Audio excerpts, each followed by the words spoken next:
అనంతపురం జిల్లా రాయదుర్గం నియోజకవర్గంలో food commission member మాలాదేవి పర్యటన నిర్వహించారు. పాఠశాలలు, హాస్టళ్లలో ఉదయపు భోజనాల నాణ్యతను పరిశీలిస్తూ అవినీతి జరుగుతుందా అని కఠినంగా పర్యవేక్షించారు. ఈ సందర్భంగా సంబంధిత అధికారులకు కఠిన సూచనలు జారీ చేసి భవిష్యత్తులో నాణ్యత కలిగిన పౌష్టిక భోజనాలు అందించేలాగా చర్యలు తీసుకోవాలని ఆదేశించారు. మాలాదేవి పౌష్టిక ఆహార వ్యవస్థలో అవినీతిని అంగీకరించదని కఠిన చర్యలు తీసుకుంటామని హామీ ఇచ్చారు.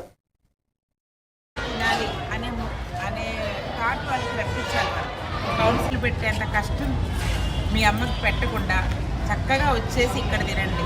అమ్మ అంటే ఇష్టం లేని వాళ్ళు లంచ్ బాక్స్ అడగండి అని సెంటిమెంట్తో కొట్టండి.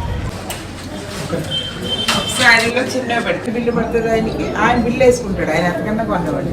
ఇది 7 రూపాయలు వేస్తాడు. ఇది ఉడికితే ఇంకా చిన్నగా అవుతుంది. బిఫోర్ ఇన్ని రోజుల ముందు ఇది యూజ్ చేయాలి అని మెన్షన్ చేయాలి. ఉందా మీ దాంట్లో?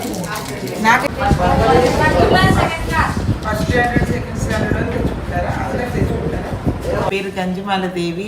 నేను ఆంధ్రప్రదేశ్ రాష్ట్ర ఆహార కమిషన్ సభ్యురాలిగా ఈరోజు రేపు ఈ అనంతపురం జిల్లాలో పర్యటన చేయడం కోసం రావటంలో భాగంగా మేము ముఖ్యంగా గుర్తించేది, ముఖ్యంగా పర్యవేక్షణ చేసేది ఏమిటంటే, కేంద్ర రాష్ట్ర ప్రభుత్వాలు ఏవైతే వెల్ఫేర్ స్కీమ్ ద్వారా వెల్ఫేర్ అనేది ప్రజలకు అందిస్తుందో, పిల్లలకు అందిస్తుందో, అది సక్రమంగా అందుతుందా లేదా అని చూడవలసిన బాధ్యత మాది.